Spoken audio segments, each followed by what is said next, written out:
اس کا اعصابی عضلاتی بچپن کا مزاج اس کا نہیں ٹوٹ رہا، بچپن کا مزاج اس کا نہیں ٹوٹ رہا، تو یہاں بھی اس کو اپنی لڑکپن کے عمر کے اعتبار سے 2 نمبر کی غذا دے کر کے اس کی 1 نمبر کا مزاج توڑ کے اس کو 2 میں پہنچا دیں گے۔ یہ بات ہو گئی۔ اب میں نے ادھیڑ عمر شخص کی یہی بات کی تھی کہ وہ بھی ادھیڑ عمر میں عضلاتی اعصابی میں چلا جاتا ہے۔ بچپن میں تو لڑکپن کے زمانے سے آگے کا دور جوانی تھا، 2 نمبر کے مزاج کو 3 نمبر کی دوا دے کر ہم نے آگے کنورٹ کر دیا تھا، لیکن ادھیڑ عمر کے بعد آپ کے پاس بڑھاپا ہے، بڑھاپے میں آپ نے پلٹنا ہے اعصابی عضلاتی کی طرف۔ اب پچھلی دوائی تو ہم نہیں دے سکتے نا، 2 نمبر کے مریض کو 1 نمبر کی دوائی نہیں دے سکتے، یہ تو قانون غلط ہو جائے گا، ہمیں آگے کی ہی دوا دینی ہے۔ لیکن اگر اس کو 3 نمبر کی دوا دیں گے تو عین ممکن ہے کہ اس کی صحت بگڑ جائے گی، کیونکہ اس نے ادھیڑ عمر سے آگے بڑھاپے میں جانا ہے۔ یہاں وہ وقت ہے کہ 2 نمبر کے اس غیر طبی اصول کو آپ علاج بالضد دیں گے، آپ 2 نمبر کے اس مریض کو 5 نمبر کی دوائیں اور غذائیں دے کر اس کا غیر فطری جو شدت اس کے مزاج میں آ چکی ہے وہ توڑ لیں گے، اور وہ مریض خود بخود اپنے 2 کے طبعی مزاج میں، ماڈریٹ مزاج میں ہو جائے گا۔ میں نے کوشش کی ہے کہ آپ کو سمجھا سکوں کہ بڑھاپا ہے ادھیڑ عمر کے بعد، بڑھاپے میں 3 نمبر نہیں بلکہ 1 نمبر ہوگا مزاج،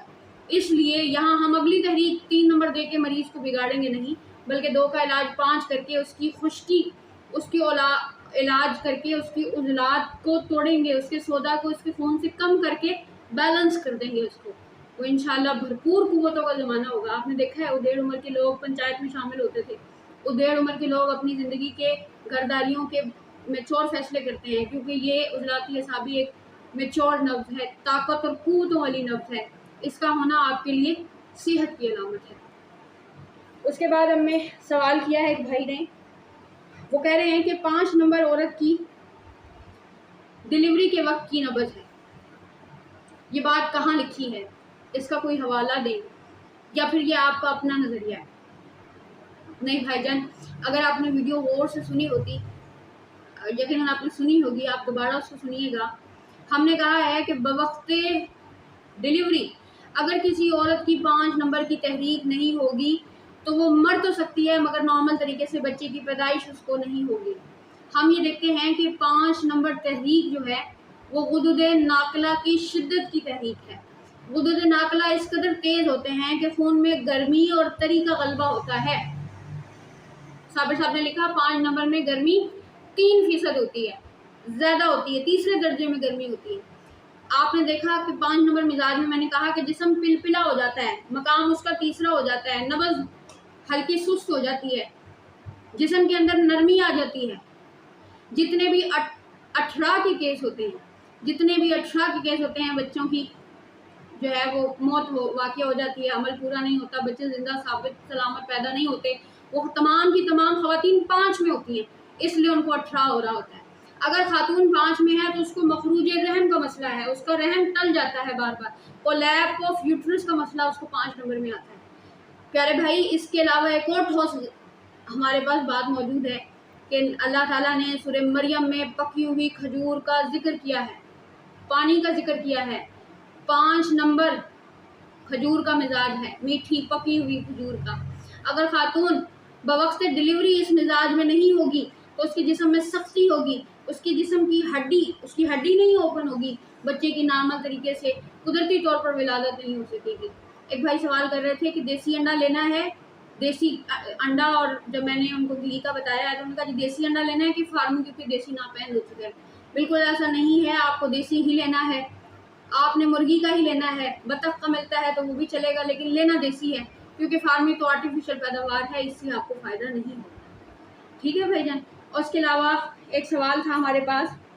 کہ 5 نمبر کیوں کہہ رہے ہیں آپ؟ میں نے آپ کو 5 نمبر، اگر ایک بھائی کہہ رہے تھے کہ ہم نے تو سنا ہے کہ خاتون جو ہے وہ 4 نمبر میں نہیں بلکہ 5 میں ہوتی ہے، صحت اس کی 5 میں ہوتی ہے، آپ کہہ رہی ہیں کہ 4 میں ہوتی ہے، تو ہم کنفیوز ہیں، ہم کس کی بات کو سچ مانیں؟ آج آپ کا بھی سوال کا جواب ہو گیا ہے کہ اگر خاتون 5 میں ہوگی، اس کو رحم کا ٹلنا، اس کو بچے کا بار بار گرنا، اس کو 18 کا مرض، اس کو حیض میں شدید تکلیف تنگی سے حیض آتے ہیں، اسرت تمس کا اس کو مسئلہ ہوگا۔ اگر خاتون 5 نمبر کے اندر ہے، اس کے جسم میں پلپلاہٹ ہے، کام کرے گی تو کمزوری آ جائے گی، پٹھوں کا کھچاؤ ہوگا، سست ہوگی، اور بہت بڑی بات کہ جتنی بھی میڈیسن دی جاتی ہے خواتین کو برانختگی کے لیے، عورت کے سرد مزاج کو توڑنے کے لیے، خواہش جمع کی عدم موجودگی کی وجہ سے جتنی بھی ادویات دی جاتی ہیں، یہ تمام کی تمام خواتین 5 نمبر تحریک میں ہوا کرتی ہیں۔ گرمی کی شدت کی وجہ سے وہ آپ کے ساتھ جنسی فعل کو ادا کرنے سے قاصر ہوتی ہیں۔ تو یہ اگر خاتون کا فطری مزاج ہوگا تو پھر یہ ساری بیماریاں اس کو کیوں لگ رہی ہیں؟ اس کے برعکس اگر عورت 4 میں ہے، اس کا مزاج معتدل ہے، اس کی نبض معتدل ہے۔ ایک بات کہی جاتی ہے کتابوں میں کہ عورت کی نبض مرد کے مقابلے میں کم قوی ہوتی ہے اور کم سری ہوتی ہے۔ آپ مجھے بتائیں نا، 3 نمبر مزاج، قوی نبض ہے، ٹھوکر سری ہے، طوالت 3-4 پوروں پر ہے، مقام اس کا شرف ہے، لیکن 4 نمبر شرف سے نیچے ہے، پہلے منخفض پر ہے، دوسرے مقام پر ہے، مزاج میں طوالت میں 4 پورے مگر معتدل ہے، رفتار اس کی معتدل ہے، جسم اس کا ہلکا گرم ہے اور نرمی بھی موجود ہے، سختی نہیں ہے۔ خواتین کی ایک بات اور ہے، اللہ تعالیٰ نے قرآن پاک میں لکھا جس کا مفہوم ہے کہ ہم نے تمہاری بیویوں کو تمہارے لیے کھیتی بنایا۔ ادیبہ کرام بھی اس بات کو سمجھتے ہیں اور عام لوگ بھی اس بات کو جانیں گے کہ جب عورت کو کھیتی کہا گیا تو اس کا مطلب صرف بچوں کی پیدائش نہیں ہے، اس کا ایک طبی پہلو یہ بھی ہے کہ اگر کھیتی بنجر ہوگی، سخت ہوگی، چٹیال والی ہوگی، کلر اور تھوڑ لگا ہوگا تو وہ زرخیز نہیں رہے گی، لیکن اگر وہی مٹی زرخیز ہے، بھربھری ہے، نرم ہے، ہل چلانے پر اپنی جگہ مٹی چھوڑ دیتی ہے، بیج بویا جاتا ہے، پانی ڈالا جاتا ہے، ہل چلایا جاتا ہے، زمین کی زرخیزی اس کی نرمی سے جڑی ہے، زمین کا بنجر پن اس کی سختی سے جڑا ہے۔ تو امید کر رہی ہوں کہ پی سی او کا مسئلہ بھی بنجر پن سے سمجھ آ جائے گا، اور 4 نمبر میں عورت کو جب تک وہ طبی حالت میں ہے اپنی تمام تر ذمہ داریاں اس کے ساتھ ہیں۔ عورت میں شرم و حیا بھی آ رہی ہے، عورت کے اندر عزت اور آبرو بھی آ رہی ہے، عورت کے اندر مزاج میں تھوڑا تھوڑا بھولا پن بھی ہے، نادانگی بھی ہے، عقل کن ذہن کے معاملات بھی اس کے ساتھ ہوتے ہیں، بھلکڑ ہو جاتی ہے، چھوٹی چھوٹی باتوں کو وہم کرتی ہے، صفراوی مزید کے یہ سب مزاج ہوتے ہیں، اس کی نفسیات ایسی بن چکی ہوتی ہے۔ تو 4 نمبر ہی عورت کا طبعی مزاج ہے۔ اگر عورت کا طبعی مزاج 5 نمبر ہوتا تو پھر کیوں اس کو رحم کا ٹلنا ہے، کیوں اس کو 18 کا مرض ہے، کیوں اس کے جسم میں اس قدر پولا پن آ چکا ہے، کیوں اس کو برانختگی کے لیے پھر آمادہ کرنے کی میڈیسن دینی پڑیں گی، کیوں پھر وہ عورت دل کی کمزوری کا شکار ہو جائے گی، بلڈ پریشر اس کو ہائی ہو جائے گا۔ آپ نے دیکھا ہوگا بہت سی خواتین 5 نمبر کی تحریک میں ہوتی ہیں اور ڈیلیوری کا وقت قریب ہوتا ہے اور ان میں خون کی کمی ہو جاتی ہے، ڈیلیوری کا وقت قریب ہوتا ہے اور ان میں بلڈ پریشر ہائی ہونا شروع ہو جاتا ہے۔ یہ سب کچھ کیوں ہو رہا ہے؟ اگر 5 نمبر عورت کی صحت کی نبض ہے میرے بھائی، 5 نمبر عورت کی صحت نہیں بلکہ 4 نمبر ہے۔ اچھا، کچھ کہتے ہیں کہ ماہواری کے دنوں میں عورت 5 میں چلی جاتی ہے، وہ یہ بھی بات غلط کہتے ہیں۔ ماہواری کے دنوں میں عورت 5 میں کیوں کر جائے گی؟ 5 میں جائے تاکہ اس کو عسرت دمس ہو، اس کو شدت سے تکلیف کے ساتھ حیض آئیں، ایسا نہیں ہے۔ عورت بچوں کی پیدائش تک کا عمل جب تک کرتی رہتی ہے، اس کو پریگننسیاں بھی ہوں گی، اس کو اپنی آئلی زندگی، اپنے سارے معاملات کو اچھے سے ادا تبھی کر سکتی ہے جب وہ 4 کے اندر ہے۔ بس ولادت کے وقت وہ 5 کے اندر جائے گی، اس کے علاوہ اس کو 5 میں رہنا بھی نقصان دیتا ہے۔ ایک بات اور ہے، صابر صاحب نے اپنی کتب میں لکھا ہے اسلام اور جنسیات میں، وہ سقراط، بولی سینا، ارسطو وغیرہ کے اقوال ہیں کہ جمع کے متعلق کچھ احوال ہیں، 5 نمبر کی غذاؤں کی طرف وہاں ترغیب ہے، مگر اس کا ایک پوائنٹ ہے، جسم میں مباشرت کے بعد جو سردی پیدا ہوتی ہے، حرارت غریزی کی جو کمی واقع ہوتی ہے، اس وقت میں شہد کا پانی جو ہماری مصنون طریقہ بھی ہے اور میوہ جات کا استعمال جو کہ جسم کی اس سردی کو کم کرنے کے لیے ہے تاکہ حرارت غریزی آپ کی بحال رہے، مگر ایسا ہرگز نہیں ہے کہ 5 نمبر ہی آپ کا مرد کا یا عورت کا صحت اور فطری مزاج ہے۔ یہ غلط بیانیاں ہیں اور اس غلط بیانی کو آپ لوگوں کو اپنے ذہن سے نکالنا ہوگا۔ انشاءاللہ تعالیٰ اس سے ہمارے معاملات آسان ہو جائیں گے۔ آخری سوال انہوں نے پوچھا ہے کہ اگر کوئی شخص اپنی صحت کی نبض میں شدت پر آ جائے تو پھر علاج کیا ہے؟ اگر کوئی شخص اپنی ہی صحت کی شدت میں آ گیا تب علاج بضد کریں گے۔ اگر اس میں خشکی ہو گئی تو آپ اس کو تری سے تھوڑی سی تری دے کر کے خشکی ختم کر دیں گے۔ فطری تقاضا ہے، جلد پر خشکی آتی ہے تو تیل لگاتے ہیں، موئسچرائزر لگاتے ہیں تو جسم کی خشکی دور ہو جاتی ہے، سر کی خشکی ہے تو تیل لگاتے ہیں، کچھ نہ کچھ اس کو روغنیات دیتے ہیں، اس کی خشکی دور ہو جاتی ہے۔ اندر خشکی ہے، دودھ گھی کا استعمال کرتے ہیں تو حلق کی خشکی اور جسم کی اندرونی خشکی جو ہے وہ دور ہو جاتی ہے۔ تو پیارے بھائی پھر اس فطرت سے کیسے منہ موڑیں کہ ہمیں اپنی فطری مزاج کو گرمی سے، خشکی کو گرمی سے اور گرمی کو گرمی سے کاٹنا ہے؟ ایسا نہیں ہوگا، ایسا ہرگز نہیں ہوگا۔ آپ کے جسم میں اگر فطری مزاج 3 تھا مرد کا اور وہ اس میں شدت پکڑ گیا ہے تو آپ 6 پر علاج دے کر کے اس کی خشکی کو توڑیں، مریض خود بخود صحت کی نارمل طبیعت میں چلا جائے گا۔ 4 میں اگر کوئی شدت میں آ گیا ہے تو اس کو وہاں پر 1 دیں، اور 1 دینے کے بعد اس کی گرمی کو ختم کریں اور وہ صحت میں آ جائے گا۔ اسی طرح اگر کسی کا فطری مزاج 1 نمبر تھا اور اس میں اس کی شدت آ گئی ہے تو تھوڑی بہت گرمی دے کر کے 4 نمبر دے کر کے اس کو نارمل کر دیں۔ میں امید کر رہی ہوں کہ آپ لوگوں کو یہاں ساری تفصیل سمجھ آ گئی ہوگی۔ آج ہمارے پاس نبض کی آخری 2 جنس ہیں جن کے متعلق بات کرنی ہے، بڑے اہم ہیں، لیکن اگر ہم مختصر کر دیں بات کو تو تب بھی انشاءاللہ آپ کو سمجھ آ جائے گی، لیکن میں چاہتی ہوں تھوڑی سی طوالت کے ساتھ اہم نقطے ہیں جن کو آپ کو بیان کر دیں۔ ہمارے پاس بسا اوقات بہت سے مریض آتے ہیں، وہ آپ کی قابلیت چیک کرنے کے لیے آپ کے پاس آتے ہیں کہ بھئی یہ بڑے نبض شناس ہیں، انہیں دیکھتے ہیں جا کر کے کہ یہ ہمارے متعلق کیا بتاتے ہیں۔ خود میرے پاس کئی خواتین اور مرد حضرات آ کر کہتے ہیں کہ ہمیں آپ بتائیں ہمیں کیا ہے نبض دیکھ کر۔ تو ہمارے پاس جو قدیم طب ہے، صابر صاحب نے قدیم طب سے حوال لیے اور ہم پر بڑا احسان کیا کہ قدیم طب میں ہمیں یہ اصول بتا دیا کہ اگر کسی کی نبض یہ ملے گی تو وہ صحت کی حالت میں ہوگا، اور آپ اسے حکم لگا دیجئے گا کہ یہ آدمی بالکل صحت یاب ہے۔ اس کے لیے ہمارے پاس نبض کا ایک جنس ہے جسے اختلاف اور استوا و اختلاف نبض کہتے ہیں، یعنی کہ نبض کا اختلاف ہے یا پھر وہ اپنے برابری پر قائم ہے۔ اس کے 2 انداز ہیں، ایک ہے مستوی اور ایک ہے مختلف۔ مستوی نبض یہ ہے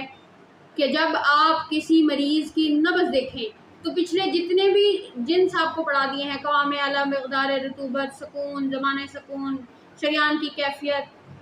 جتنے بھی آپ کو پڑھا دیے گئے ہیں، یہ سارے ہی انداز اس کے اندر بالکل حالت معتدل پر ہوں گے، برابر ہوں گے۔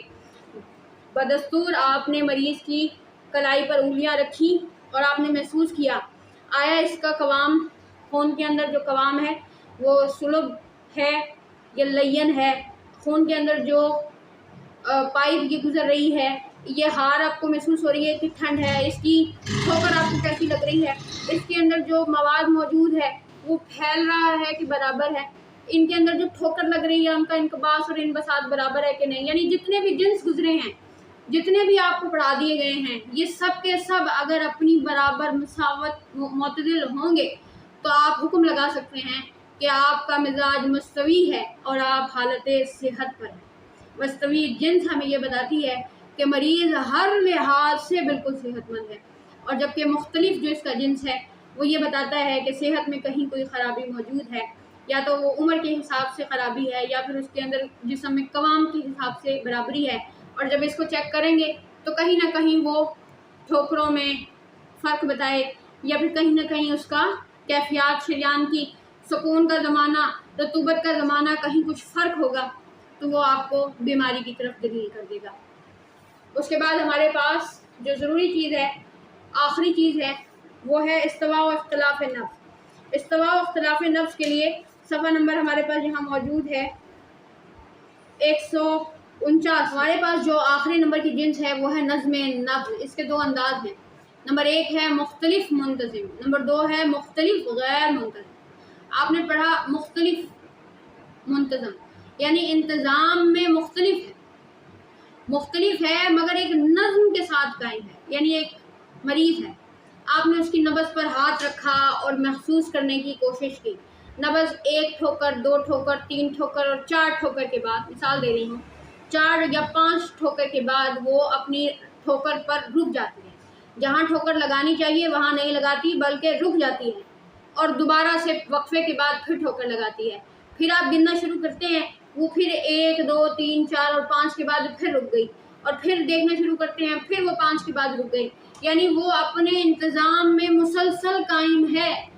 جہاں ٹھوکر لگانی چاہیے وہاں وہ ٹھوکر نہیں لگا رہی، یا پھر جہاں ٹھوکر لگانی چاہیے تھی نارمل وہ وہاں اس کو شدت سے لگا رہی ہے۔ دونوں ہی صورتوں میں نبض جو ہے وہ مختلف منتظم ہوگی، اور یہ مریض کی صحت کے لیے کوئی اچھی خبر نہیں ہے۔ اس کے علاوہ مختلف غیر منتظم، یہ وہ نبض ہے کہ جس میں اختلاف تو ہے